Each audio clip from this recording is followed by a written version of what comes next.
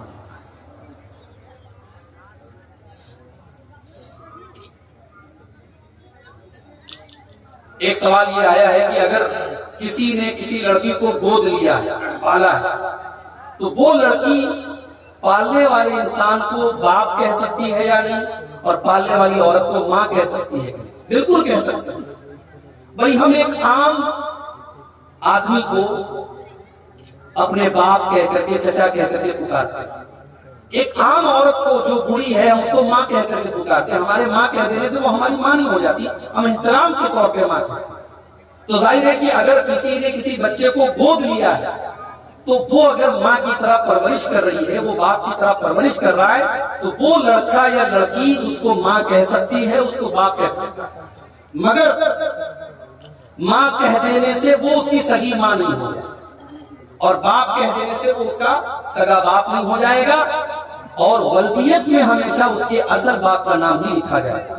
اور جب اس لڑکا یا لڑکی کی شادی ہوگی، نکاح کے ٹائم بھی اس کا جب نام لیا جائے گا تو اصل جو باپ کا نام ہے وہی نام لیا جائے گا.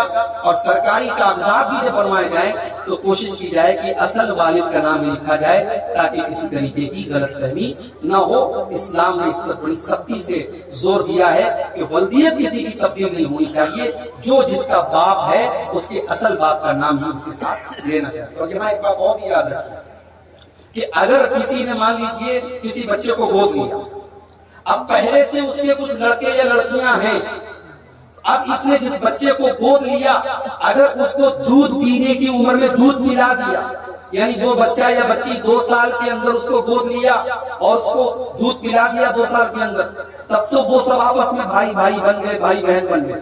لیکن اگر اس کو مان لو 2 سال کے بعد لیا یا دودھ نہیں پلا سکی تو پھر یہ آپس میں بھائی بہن نہیں مانے جائیں گے.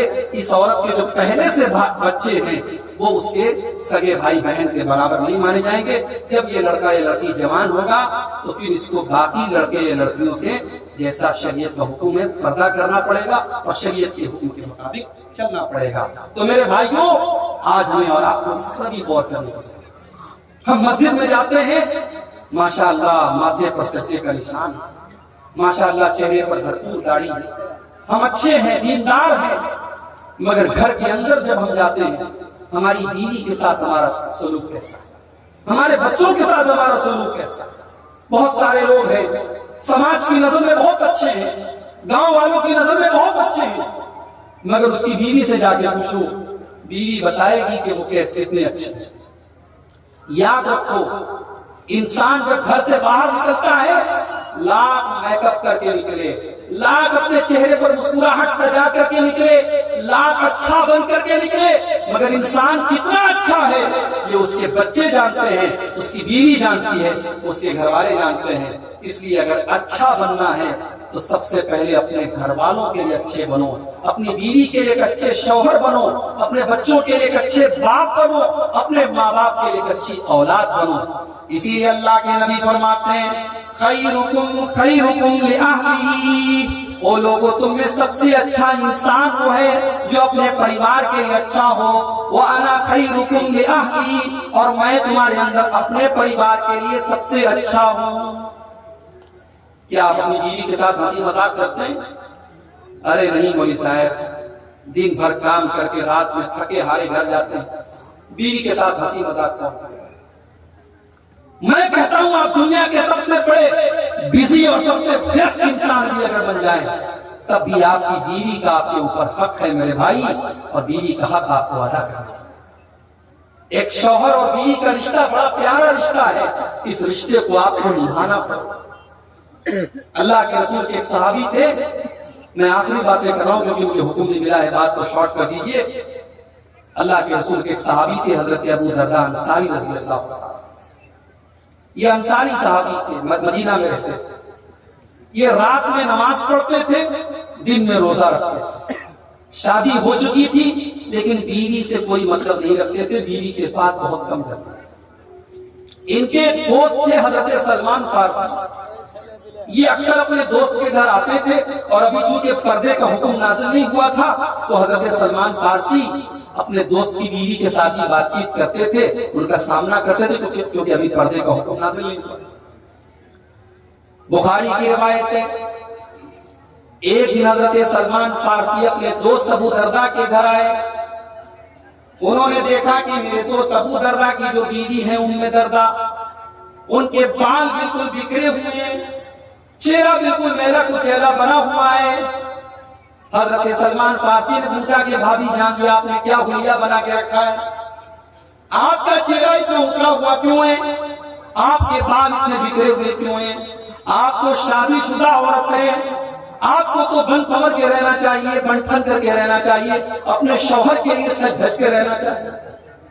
غور کریں ہماری مائیں بہن، جلسے میں جانا ہے تو بڑی خوشبو لگا کے اور بڑے میک اپ کر کے جاتے ہیں، شادی بیاہ میں جانا ہے تو نئی والی ساڑی نکال کے جاتے ہیں، اور شوہر بیچارہ وہ جب گھر میں آتا ہے تو اس کے سامنے کبھی بننا سورنا اور اپنے آپ کو سجانا سنوارنا اس کو ضروری نہیں سمجھتے۔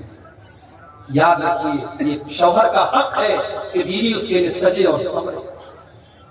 تو حضرت سلمان فارسی نے کہا کہ بھابی جان یہ آپ نے کیا حلیہ بنا کے رکھا ہے؟ آپ کا بال ایسا بکھرا ہوا ہے، چہرہ اتنا میلا کچیلا ہے، کیا بات ہے؟ حضرت ام درداء کہنے لگی، اے سلمان میں کیا بتاؤں، میں میک اپ کر کے کیا کروں گی، میں بن سنور کر کے کیا کروں گی، میرے شوہر کو مجھ سے کوئی مطلب ہی نہیں ہے، رات میں وہ رات بھر تہجد پڑھتے ہیں اور دن میں وہ روزہ رکھتے ہیں، ان کو تو اپنی بیوی بچوں سے کوئی مطلب ہی نہیں ہے۔ حضرت سلمان فارسی سمجھ گئے کیا مسئلہ ہے۔ تھوڑی دیر کے بعد حضرت ابو درداء آئے گھر میں، روزہ رکھے ہوئے تھے، وہ نفل روزہ تھا، روزہ رکھے ہوئے تھے، دسترخوان بچھایا اور حضرت سلمان فارسی سے کہا کہ کھانا کھا لیجیے۔ حضرت سلمان فارسی نے کہا میں کھانا نہیں کھاؤں گا، پہلے آپ کو بھی کھانا پڑے۔ بولے میں روزہ ہوں گا، نہیں آپ کو روزہ توڑ دیجیے، آپ ساتھ میں کھانا کھائیں۔ حضرت سلمان فارسی نے زبردستی ان کا روزہ توڑوایا۔ اس سے ایک مسئلہ یہ بھی پتا چلا کہ نفلی روزہ، رمضان کے روزے کی بات نہیں ہو رہی، نفلی روزہ توڑا بھی جا سکتا ہے اگر کوئی ایسی مصلحت آ جائے۔ سلمان فارسی نے روزہ توڑوایا، دونوں دوستوں نے روزہ توڑا، ساتھ میں کھانا کھایا۔ اس کے بعد جب رات ہوئی، عشاء کی نماز کے 1 گھنٹے کے بعد حضرت ابو درداء کھڑے ہو کر کے تہجد کی نماز پڑھنے لگے۔ حضرت سلمان فارسی نے منع کیا، رک جائیے، ابھی تہجد مت پڑھیے، تھوڑا اور ٹائم گزر جانے دیجیے۔ تھوڑا اور ٹائم گزر گیا، آدھی رات ہو گئی، پھر حضرت سلمان نے کہا، حضرت ابو درداء کھڑے ہونے لگے، حضرت سلمان نے کہا ابھی رک جائیے، ابھی تہجد کا ٹائم نہیں ہوا ہے۔ جب رات کا آخری پہر آیا اور فجر کے 1-2 گھنٹہ پہلے کا وقت آیا، تب حضرت سلمان فارسی نے کہا اب اٹھیے اور اب آپ تہجد پڑھیے اور میں بھی آپ کے ساتھ تہجد پڑھوں۔ جب دونوں دوستوں نے تہجد کی نماز پڑھ لی، تہجد کی نماز پڑھنے کے بعد اب حضرت سلمان فارسی نے کہا کہ اے ابو درداء ان لربک علیک حقا، وَإِنَّ لِعَيْنِكَ عَلَيْكَ حَقًّا وَإِنَّ لِجَسَدِكَ عَلَيْكَ حَقًّا وَإِنَّ لِزَوْجِكَ عَلَيْكَ حَقًّا۔ اے ابو درداء، آپ کی آنکھوں کا بھی حق ہے، آپ کی بیوی کا بھی حق ہے، آپ کے مہمان کا بھی آپ کے اوپر حق ہے، آپ کے شریر کا بھی آپ کے اوپر حق ہے، اور آپ کے رب کا بھی آپ کے اوپر حق ہے۔ آپ نماز پڑھتے ہیں بہت اچھی بات ہے، آپ تہجد پڑھتے ہیں بہت اچھی بات ہے، مگر اپنے جسم کا بھی خیال رکھیے، اپنی بیوی کا بھی خیال رکھیے، اپنے مہمان کا بھی خیال رکھیے، سب کو سب کا حق دیجیے۔ جب اللہ کے رسول صلی اللہ علیہ وسلم کے سامنے یہ پورا واقعہ بیان کیا گیا، اللہ کے رسول نے فرمایا صدق سلمان، سلمان بالکل صحیح کہہ رہے ہیں، سلمان نے بالکل صحیح کہا۔ تو میرے بھائیوں، اسلام تو یہ تعلیم دیتا ہے، اسلام اس بات کا نام نہیں ہے کہ آپ بیوی بچوں کو بھول جائیں اور آپ دن بھر نماز ہی پڑھیں اور دن بھر آپ روزہ رکھیں اور بیوی بچوں کا حق ادا نہ کریں۔ آپ ایک اچھے باپ بنیں، ایک اچھے شوہر بنیں، اور ایک اچھے پریوار کے آپ سدسیہ بنیں۔ یہ بھی اللہ کے رسول کی سیرت کا حصہ ہے۔ وقت میرا پورا ہو چکا ہے اور ہمارے بڑے بزرگ عالم دین شیخ حبیب الرحمان صاحب تشریف لا چکے ہیں۔ جاتے جاتے میں ایک اعلان آپ کے سامنے یہ کرنا چاہتا ہوں کہ 26 نومبر کو، اسی مہینے کی 26 تاریخ کو جمعہ کے دن مجھیلی میں، اگر میں نام غلط نہیں کہہ رہا ہوں، مجھیلی میں ٹکر ٹولہ منجھیلی میں ایک پروگرام ہے۔ وہاں ایک نیا ادارہ وہاں کے بھائیوں نے، چند بھائیوں نے قائم کیا ہے، اس ادارے کی طرف سے پروگرام ہے، اور یہ پروگرام مغرب کی نماز کے فوراً بعد شروع ہو جائے گا، اور میری تقریر جو ہوگی وہاں مغرب کی نماز کے فوراً بعد شروع ہو جائے گا۔ تو میری آپ سے گزارش ہے کہ آپ اس پروگرام میں پہنچیں اور کوشش کریں کہ مغرب کی نماز وہیں پڑھیں، تاکہ آپ یہاں پروگرام میں شامل ہوں، اور انشاءاللہ مغرب کے فوراً بعد میرا خطاب ہوگا۔ تو میری گزارش ہے آپ سے کہ وہاں پہنچے، ایک اچھا پروگرام آپ وہاں دیکھیں گے اور اہم موضوعات پر وہاں خطاب ہوں گے انشاءاللہ۔ اللہ سے دعا ہے رب العالمین، مجھے جو وہاں ٹاپک ملا ہے زندگی گزارنے کا مقصد کیا ہے، ہمارا زندگی گزارنے کا مقصد کیا ہونا چاہیے، ادیشیہ کیا ہونا چاہیے، اس موضوع پر انشاءاللہ وہاں گفتگو کریں گے۔ اللہ سے دعا ہے رب العالمین۔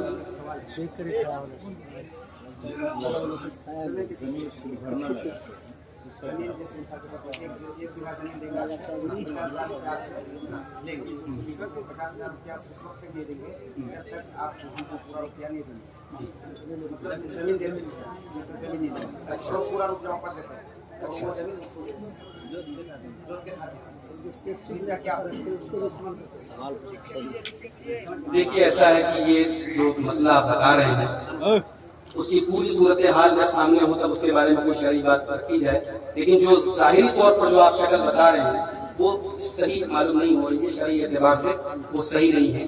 جیسا کہ انہوں نے بتایا کہ زمین کھیت وغیرہ بیچنے کے وقت جو ہے بیچتے ہیں یا ایسے ہی بٹائی پر دے دیتے ہیں، تو اس پر جو پیسہ لے کر کے لوگ کھا جاتے ہیں، یہ شرعاً اس کو جو ہے علماء نے درست نہیں کہا ہے، اس کو سود کی کیٹیگری میں علماء نے شمار کیا ہے، اور اس پر مزید تفصیل سے آپ اپنے جو مقامی علماء ہیں اور کٹیہار کے جو ہمارے ذمہ دار علماء ہیں ان سے آپ ایک فتوے کی شکل میں یہاں کے علماء سے گزارش کروں گا کہ باقاعدہ پوری صورتحال لکھ کر کے ایک فتویٰ بھی منگا لیں، تاکہ جو صحیح اسلامی جو مسئلہ ہے وہ پتہ چل جائے، اور اگر علماء کے فتوے کے مطابق اور شریعت کی روشنی میں یہ شکل جائز نہیں ہے تو میرے بھائیوں میری آپ سب سے بڑی دردمندانہ گزارش ہے کہ چند پیسوں کے لیے ایک حرام چیز کو اپنے سماج میں پلنے مت دیں اور اس کو ختم کریں۔ یاد رکھیے مکان آپ کا کچا رہے گا تبھی زندگی گزر جائے گی، مگر اگر کمائی آپ کی حرام رہے گی تو قبر میں بڑی پریشانی اٹھانی پڑے گی اور آخرت کی زندگی بڑی پریشانی کے ساتھ گزرے گی۔ تو اصل زندگی آخرت کی زندگی ہے، اس کو بہتر بنانے کی ہمارا کوشش کریں۔ اللہ سے دعا ہے رب العالمین ہمیں دنیا اور آخرت دونوں جہان میں کامیابی عطا فرمائے، اور آج کا یہ جلسہ جن بھائیوں نے قائم کیا ہے اور جس مسجد کے لیے قائم کیا، اللہ تعالیٰ اس مسجد کی تعمیر کو جلد سے جلد مکمل کرنے کی ہم سب کو توفیق عطا فرمائے۔ اللہ ہم سب کو کہنے اور سننے سے زیادہ